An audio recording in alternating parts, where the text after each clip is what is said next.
Banza London TV. Madame Maria Kumba, de l'eau boye il a biso, tout simplement parce que l'État a déguisé qui y a la biso Israël Banza London TV. Oui, bonjour, bonsoir, Balandinion, surtout il y a Banza London TV. C'est moi, votre humble Moutuna Kombo, il y a Denis Merveille. Naye Nabino ensemble, bande couteaux partager Nabino même eloko. Par rapport à l'actualité, ils allaient dominante. Namikolo, ils allaient à affaire Maria Tumba, arrestation Maria Tumba. Alors, le lot où tu comment on a des images, ils ont circulé de partout. Je pense qu'il y a un peu d'image, ils ont les cas toujours. Il y a Papa Nabiso Sango, Israël Moutombo, Wasarabe Moussala Naye, Makambo Itali Média. Alors, tout retenir Nini par rapport à l'arrestation à Maria Tumba, P n'a arrivé, il y a eu Papa Sango. Toyoka. Madame Maria Kumba, de l'eau boye il a biso, tout simplement parce que l'État a déguisé qui y a la biso Israël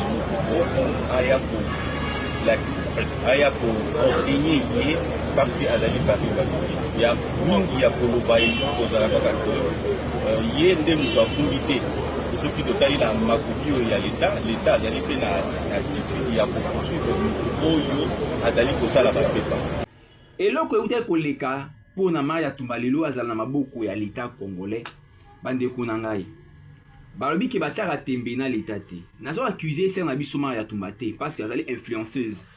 Il faut avoir beaucoup de respect parce que mingi basala musala ndenge moko na ye mais baza na toi te oye aza na ngwa, il faut quand même du respect. Maintenant par rapport ya makambo elekaka na bamboka na biso. Bon, ba lobi ke ba invita ki ba sindaki invitation soit convocation. Normalement soit une convocation première fois, deuxième fois, soit troisième fois. Soit qui ba koutio n'importe quand, n'importe où, ba koki koya ko zoyo.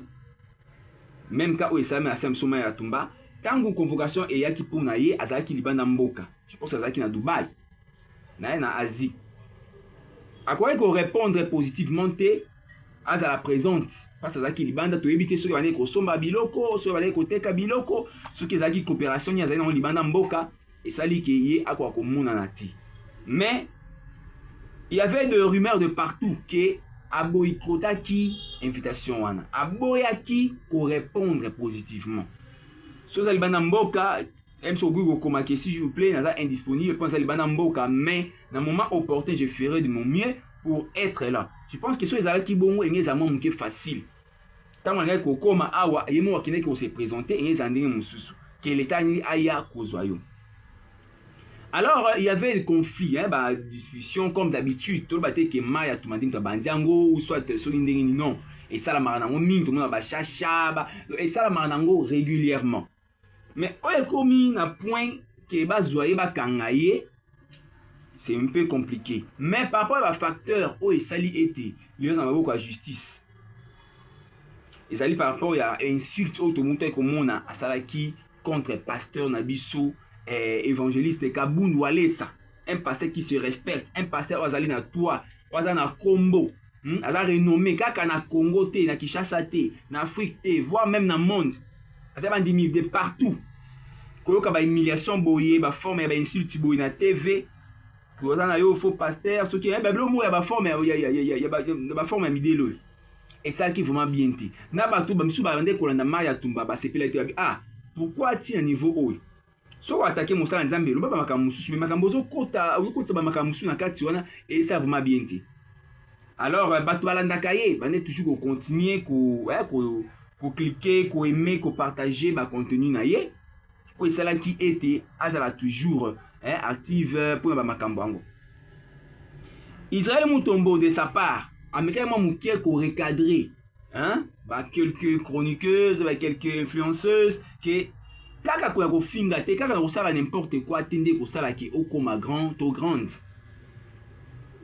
ameka ko mki ko recadrer mutazaki bien visé ezalaki Maria Tumba parce que nini elikaki avant Kabundu Walesa comme on a problème na Maria Tumba dans l'église de pasteur Kabundu Walesa ezali la structure déjà oyebani ke esala ba délivrance bato mingi bayaka na église wana pona kozwa lobiku parce azali mosali na Nzambe mosali na solo kate casquette na ye ezali mosali na Nzambe pasteur Kabundu Walesa obente évangéliste Kabundu Walesa casquette na ezali aza mosali na nzambe.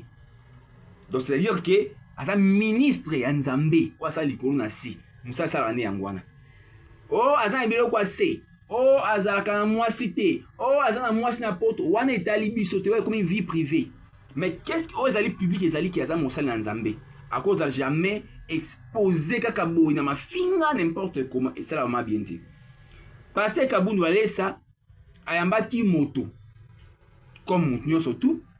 C'est tout à fait normal que moto alongwa ne crime akoma na Christ.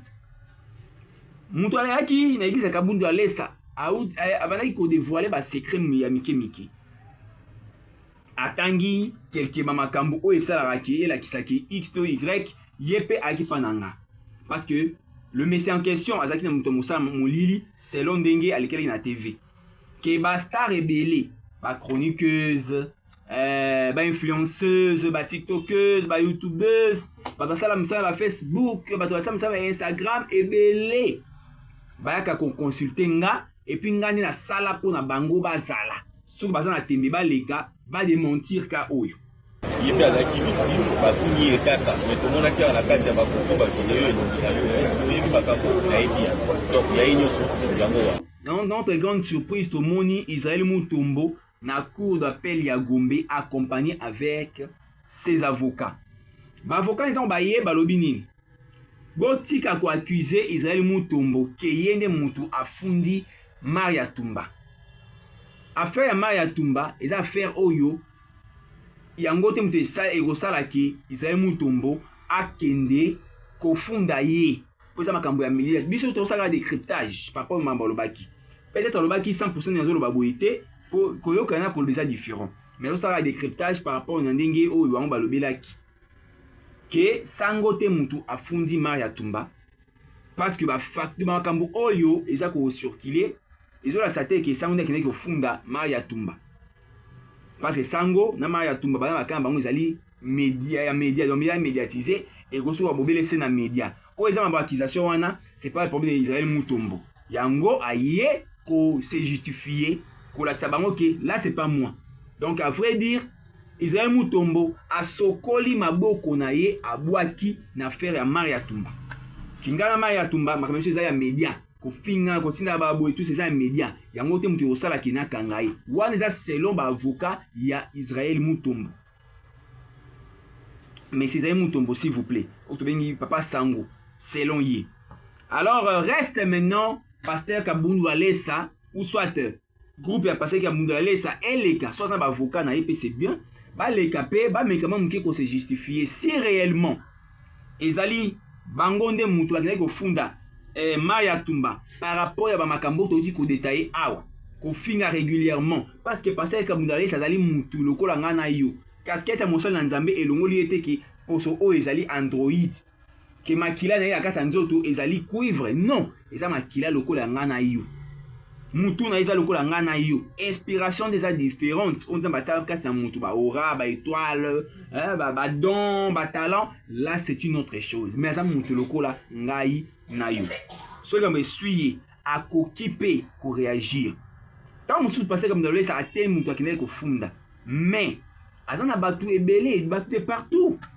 États-Unis, Londres, France, Belgique, Canada, Angola. Donc, à cette église, il y a mon tout le monde qui est à réaliser qui événement stade des martyrs, tout le monde qui foule. Tout le monde qui foule. Donc, à cette battu. Alors, tant que vous allez être, mais battu na simanaye, bah qui peut qu'on s'aille le coin pour protéger pour ce pasteur ou cet évangéliste Kabundu aller, ça peut pas protéger casquette naye, bah qui peut qu'on s'aille été mal tomba à la prison pour na makambo ils à la soin et à la propre. Alors, leçon à retenir, totika ko finga. Tout ça sur analyse. Attends, c'est un bidon. Bon, il y a un côté. Attends, kosi na yo, c'est pas un problème, mais ko finga. To ko inventer ba makambo oyo etikala ko zalate. Là vraiment c'est désolant. C'est désolant.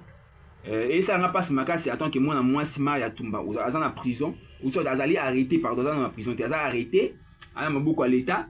En attendant, bah, vérifier ma cambonaye, ceux qui ont acquitté ou ceux qui ont arrêté, ils savent vraiment pas si ma casse tant qu'influenceuse. Amende, bah, c'est un qui est à fouta donc. Et à coquine au foot à yango, casier judiciaire nde moto ekomi mwa moke compliqué pour na ye, mais soki ozala quitté nzambe osala vraiment ngolu ke akozala vraiment propre. Ba influenceurs mosusu botikali tozwa leçon tofingaka te likambo ekozala mosusu 20 olobi mosusu 21 22 23 24 25 eza yango tolérable. L'État congolais ayebi bien ke eza babe tosala ba internet ayebi na ye. L'État congolais ayebi bien ke ni basalaka mosala mpo bazwa mbongo na bango, mais kodéborde limite nde moto epesaka pasi bango on dirait ke tomona bango baincompétent yango bayaka koréagir mbala moko. Soki mosala na biso normalement eloko eza 20 olobi ata 21 22 23 bikaka oyo aexagéré koexagéré te esila yango bongo. Donc moi moke na ngai naloba na bino nde yango oyo mesi na biso sango papa sango ezali mutombo ake na cour d'appel na Gombe kolakisa présence na ye, et puis makambo elobami kuna elakisi ke asokoli maboko na dossier ya Maria Tumba abone ba problème ke lobi ba accusé ye ke ye nde mutu akendaki kofunda Maria Tumba lobi ke eza nango ye te. Ba avocat na ye balobi bien ke eza nango ye te po ye bazalaki présent wana nazoloba ke ye alobi papa ye azalaki présent place ba avocat mbala batelema te azalaki présent nde balobi ke eza ye te, c'est-à-dire ke ye alobi eza ye te. Pour avant avocat loba ezaki batunaki ba question a répondaki bongo. Donc tozwa leçon tozala toujours wana branché to partager ba élément na biso objectif 50K na YouTube balandi nyonso tu ya débat à London TV objectif c'est ezali 50K to beta 50K ya ba abonné et osala biso vraiment bien makasi to partager ba élément na biso par-ci par-là. Que Dieu puisse nous bénir. Dossier à suivre tous ans que ça te kolobabino un mot. Madame Maria Tumba, de l'eau boye il a biso ezali tout simplement parce que l'État a déguisé qui a la biso Israël aya ko enseigner ye parce que azali parti il y a mingi ya kolobai kozala kaka ye nde mutu afungi te soki totali na makoki oyo ya l'État azali mpe na attitude ya kopoursuivre mutu oyo azali kosala bapepa ye mpe azalaki victime batuni ye kaka mais tomonaki awa na kati ya bakoki bavideo elongi na yo eske oyebi makambo nayebi ya donc yaye nyonso yango wana donc ye mpe na kibobo kristo na ye akoki kofunda bato te donc ya kosala mpona mboka mpona ekolo mpona l'État mpona koakompagne po tozala na sécurité pepe sociale ndenge tozala esalemi yango. Merci.